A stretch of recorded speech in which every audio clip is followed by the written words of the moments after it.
The Airbus A330 was seconds away from landing when the rain suddenly intensified beyond anything the crew had anticipated. Through the windshield, the runway lights blurred into long streaks of white and amber reflections. Korean Air Flight 631 continued descending steadily, fully configured for landing in heavy rain. Inside the cockpit, both pilots focused on the instruments rather than the distorted outside view. The aircraft was stable on approach, meeting the technical criteria required to continue the landing. Wind conditions were within limits, and braking performance calculations showed acceptable stopping distance. But those calculations assumed consistent friction, not standing water covering large portions of the runway. At 1,000 feet, the approach was slightly high before being gently corrected.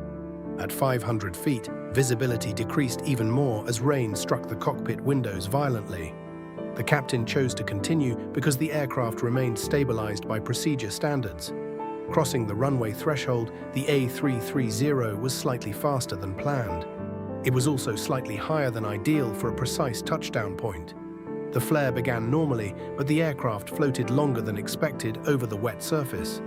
Precious runway distance disappeared beneath the main landing gear before it finally touched down. Spoilers deployed automatically as reverse thrust roared from both engines. The Autobrake system commanded strong deceleration exactly as designed. Yet the aircraft did not slow as firmly as the crew anticipated. Water sprayed violently behind the wheels as the tires struggled for grip. Instead of solid contact, the aircraft began riding partially on a thin film of water. This phenomenon is known as dynamic hydroplaning, and it can drastically reduce braking efficiency. Runway distance markers passed by faster than they should at that stage of landing. Inside the cockpit, no one spoke the concern yet, but both pilots saw the same numbers. The remaining runway was shrinking at an uncomfortable rate, and the aircraft was still moving far too fast. If you want to understand why this Airbus A330 could not stop in time, subscribe now and stay with this story until the very end. The aircraft was decelerating, but the rate of slowdown was noticeably weaker than expected for maximum auto brake. Reverse thrust was fully deployed, producing visible spray behind the engines in the heavy rain. Despite this, ground speed remained higher than the crew's mental projection at that runway position. Water accumulation on the runway had likely created sections of reduced friction. In such conditions, braking effectiveness depends entirely on tire contact with asphalt. When dynamic hydroplaning occurs, the tire rides on water instead of gripping the surface. This dramatically reduces the friction coefficient used in performance calculations. The braking system was working exactly as commanded by the pilots, but physics was overriding expectation. The A330's weight that evening was near mid-range for landing configuration.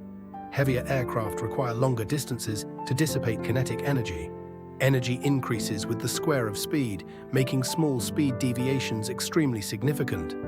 Touching down slightly fast and slightly long had already reduced available margin. Now hydroplaning was reducing the effectiveness of every braking input. The captain applied additional manual braking pressure to supplement auto brake performance.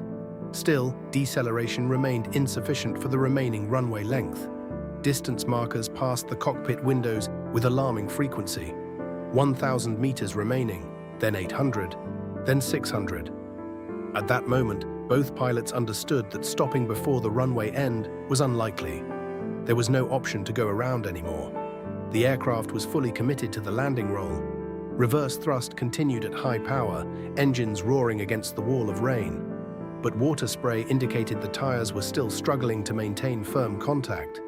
The runway lighting ahead appeared closer than it should have been, and the end of the pavement was approaching faster than anyone in that cockpit wanted to see. 400 meters of runway remained, and the aircraft was still traveling far above safe stopping speed. The captain kept maximum reverse thrust engaged, refusing to reduce engine power prematurely.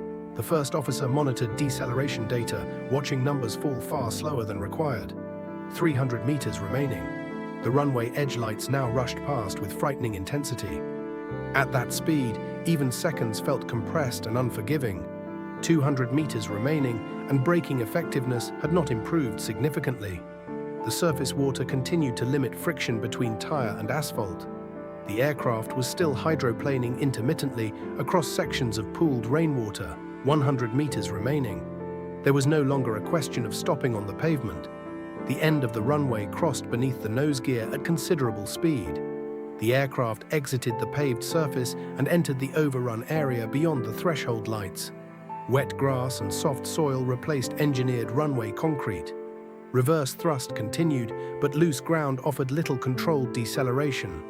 The nose gear struck uneven terrain, sending vibrations through the forward fuselage. Mud and debris sprayed along the lower structure of the aircraft. Finally, after traveling beyond the runway limits, the Airbus slowed to a full stop. Inside the cabin, passengers felt the abrupt transition from pavement to ground. Some screamed, others remained frozen in stunned silence. The cockpit crew completed memory items with disciplined precision. Engines were brought to idle, then shut down according to emergency procedure.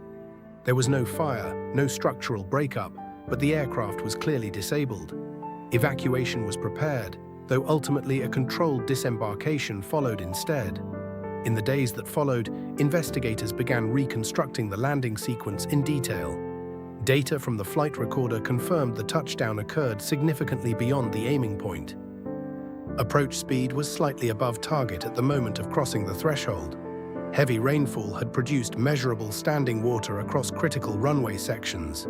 Friction readings taken later indicated lower braking performance than predicted in planning charts. No mechanical malfunction was identified in braking systems or reverse thrust operation. The aircraft systems performed within certified parameters throughout the landing roll. The critical factors were operational decisions and environmental conditions combined. A stabilized approach within limits does not guarantee adequate landing margin in extreme rain. Touching down long on a wet runway reduces safety buffer immediately and dramatically. And when hydroplaning begins, physics becomes the final authority. Korean Air Flight 631 did not fail because of a single catastrophic mistake. It was the accumulation of small deviations under severe weather pressure. A slightly fast approach, a slightly long touchdown, standing water deeper than expected, and a runway that disappeared faster than calculations had promised. In aviation, margins exist for protection. But margins shrink quickly when rain, speed, and distance intersect at the wrong moment.